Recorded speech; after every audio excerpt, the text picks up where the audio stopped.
offered services. If there was a house that looked run down, I offered my services to mow their lawn for them. Like, hey, maybe they were an elderly person and they couldn't mow their lawn. I would leave flyers around town. If you walk up to a house and you're door knocking and there is a no solicitation sign anywhere on the property, on a window or a front door, turn around and walk away. Hey guys, welcome back to another episode of Rendezvous with Alysia. Today, I'm going to break down how I became a top producer within 6 months of getting my real estate license.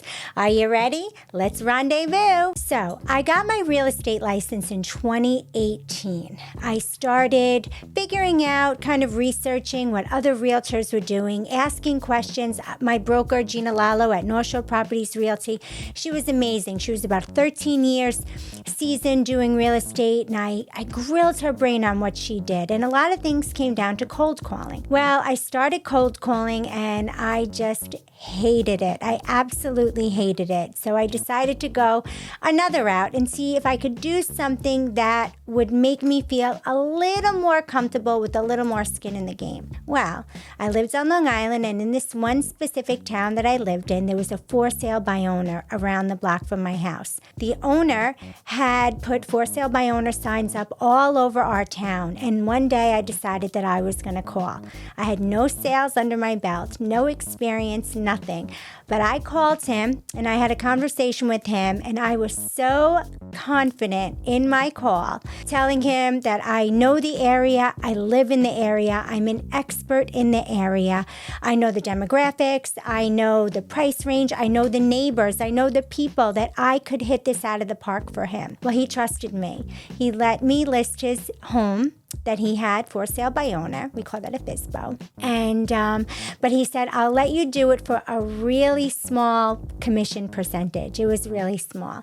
So I went back to Gina and I said, Gina, what do you think? It's my first listing. Please, can you accept this small percentage? And she said, yes. So I went on and I listed it, and I hit it out of the park with the open houses. So number one on the first thing I did to become a top producer within 6 months was for sale by owners. So there is a whole cliche with the for sale by owners. I own 3 homes currently. I put my condo up for sale, and the second that I withdrew it off the market because I realized it just wasn't the right time to sell it, I started getting calls from realtors all over saying, hey, is this the owner of blah, blah, blah? And I would say, yes, I'm so-and-so from so-and-so brokerage, and I've got a buyer for you. So all of these agents started calling, and they all had the same script. And my response on the phone to them was, where were you 15 minutes ago with your buyer before I pulled my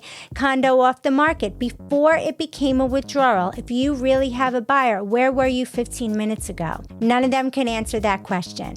So as we roll into 2026, if you're gonna do a for sale by owner, do not use that script, I have a buyer for you, because you are technically a dime a dozen and you're lying to the sellers.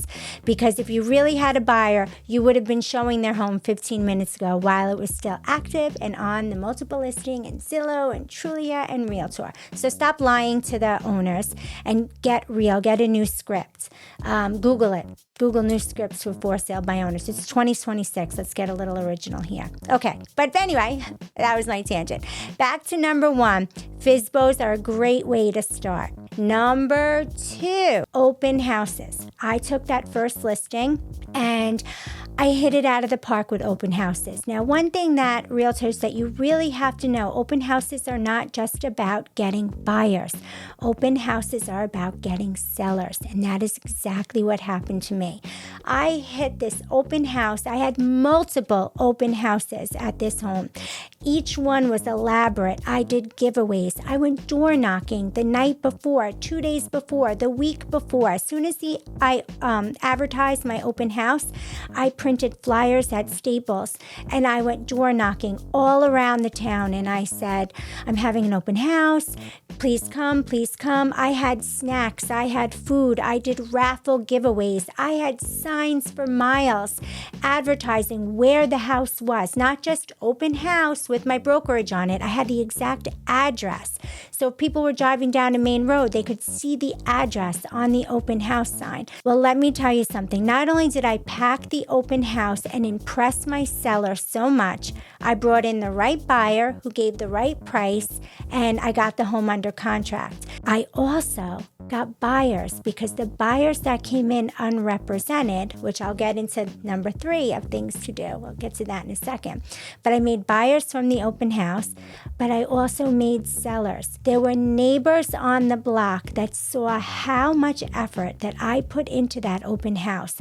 I had door knocked on that door. They had come to my open house and see that I made this hour and a half open house this beautiful place to be, that I really put my heart and soul into selling this home, that I got listings from that open house. The sellers down the block wanted me to sell their home as well. And then an investor saw how much I put into the open house, and he wanted me to sell his investment properties. So from one for sale by owner and from a handful of open houses, I started to really, within 6 months, pick up. Within 6 months, I got my 4th listing, which is pretty good as an agent. So then what I did from there, so where are we now? We have FSBOs, but remember, get a whole new speech. Don't lie to those sellers that you have a buyer if you don't have a buyer. You're just don't do it. Don't do it. All right. So we have FSBOs. We have open houses to get buyers and sellers. Now, what did I do with all that information that came in from my open houses? The buyers that came in unrepresented, that did not have an agent, I did Pop-bys. So my brokerage had a form, a sheet on it, and it had their address, their name, address, and their cell phone number on it when you signed into my open house. Well, I happened to do a pop-by for all the unrepresented buyers, and I popped by with a bottle of wine. I popped by a couple weeks later with a plant. I popped by offering to do, hey, you came to my open house. Is there anything that I could help you? Obviously you were looking to purchase another house. Do you need help in your house? Could I help you paint? Could I help do your landscaping? Could I mow your lawn for you? Could my son mow your lawn for you? I made myself available to people. So that was the other thing, Pop-bys. I Pop-bys, I went door knocking, which is number 4. Not only did I pop by and go door knocking on the people that came into my open house if I had their address, I went door knocking around town. I offered services. If there was a house that looked run down, I offered my services to mow their lawn for them. Like, hey, maybe they were an elderly person and they couldn't mow their lawn. I would leave flyers around town. Now, let me tell you what. A lot of people are in HOA communities. If you're in an HOA communities, do not do this, because you could get a lot of trouble for this. But if you're in a non-HOA community, I should have said that at the start, but for non-HOA communities, also, if you walk up to a house and you're door knocking and there is a no solicitation sign anywhere on the property, on a window or a front door, turn around and walk away, because it's illegal to solicit somebody that has a big sign that says no soliciting. So walk away and stay away. So that goes for no soliciting on personal properties and for HOA communities. But outside of that, door knocking was amazing. So sometimes door knocking, I went into homes or areas, and I met I've door knocked on other realtors' doors, and they've answered the door like, well, I'm a realtor. And I'm like, well, what listings do you have? I have a handful of buyers. Or, hey, well, do you have buyers? I have listings. I met so many realtors, and instead of having that it's such like a competitive industry, we worked together and did so many things. I have agents on speed dial to say, hey, I got a buyer looking for ABC. Do you have anything? I became friends with so many realtors, and it really was a great experience. So the final thing, let's go back. We had the for sale by owner.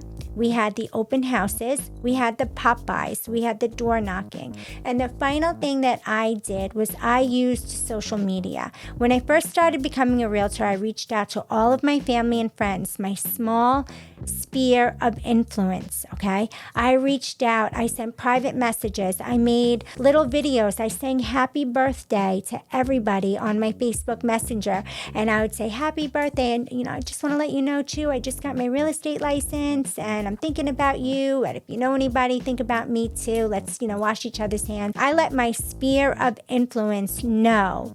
And then from there, I started getting personal referrals from family and friends. Your sphere of influence, if you stay, what do they call those? The silent agent. You have to let your sphere of influence know that you are a realtor. Don't be ashamed to post it all over your Facebook. Don't throw it down people's throats, but don't be embarrassed to post it because your best friend, your mother, your grandmother, sisters, cousins, aunts, uncles, nephew may say, oh my God, I saw you on Facebook. I didn't know you were a realtor. I love everything about you. I want to work with you. You resonate with me. I want to work with you. So never be a silent agent. So those are my top 5 things: for sale by owners, open houses, Pop-bys, door knocking, and social media. Within 6 months, I had 4 listings and I was started to sell. My business took off and I really became a productive, successful realtor in New York. The other thing, when we retired down to South Carolina, we took our brand with us, the Heroes Agents, and all of those personal sphere of influence people that I reached out to on social media, they remembered me and they remembered how good I was in New York. Well, let me tell you something. I got my license in 2018. Within a year and a half, I was nominated and I was honored as the top 50 businesswoman of the year by Long Island Business News. So within 6 months, I became a top producer, and within a year and a half, I was noticed around Long Island as a top producer, and that was probably the best feeling in the world. But everything I did came from blood, sweat, and tears. So I hope that helps, and I hope that I can help you even more. If you have any questions, you can call me 833-TOP-HERO, or you can text, need realtor help to 833-TOP-HERO. I'm always here to help other agents succeed. Calling all first responders, healthcare professionals, and military personnel. Are you ready to take the next steps in your home buying or selling journey? My name is Alysia Stern. I'm a licensed realtor in New York, North Carolina, South Carolina, and Florida, and the founder of the Heroes Agents. You have made tremendous sacrifices for all of us, and it is our honor to assist you in your real estate journey. To express our gratitude, we offer hero rebates and customized services tailored to fit your unique needs. Our commitment is to help you find your perfect home or enhance the value of your current property. We are also dedicated to supporting you in securing financial resources and smoothly navigating the mortgage process, guiding you every step of the way. To date, we have proudly given back over $50,000 to heroes like you as a way to say thank you. The Heroes Agents are here to serve you and make the process as easy and stress-free as possible while giving back with no strings attached. Reach out to us today at 833-TOP-HERO. That's 833-TOP-HERO. Or visit theheroesagents.com.